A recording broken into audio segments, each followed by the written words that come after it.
حفیظ راشدی پوچھتے ہیں، ایک میت کے 2 نماز جنازہ پڑھی جا سکتی ہیں؟ بھائی حفیظ، میت کی متعدد جنازہ پڑھے جا سکتے ہیں، لیکن ایک بات غور کریں۔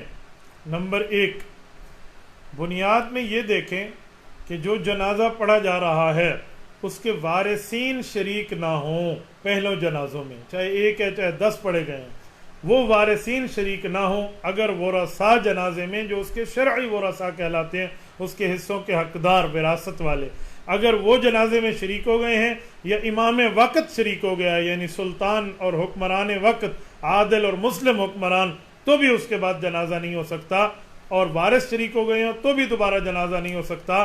لیکن اگر وارث بھی شریک نہیں ہوئے، امام وقت بھی شریک نہیں ہوا، اس کے متعدد جنازے پڑھے جا سکتے ہیں۔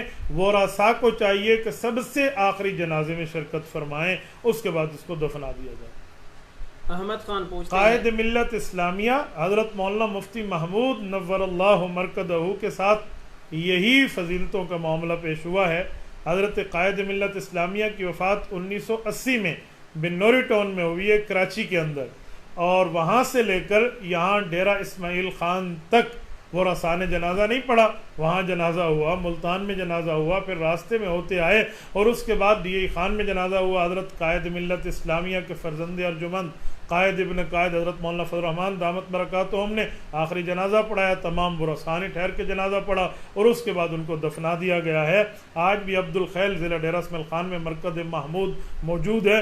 تو اس سے خود اندازہ لگائیں کہ ہمارے اکابرین کی ترتیب ہے یہی کہ ورثاء آخر میں جنازہ پڑھتے ہیں، اور یہ اسلامی نقطہ نظر بھی ہے اور شرعی نقطہ نظر بھی ہے۔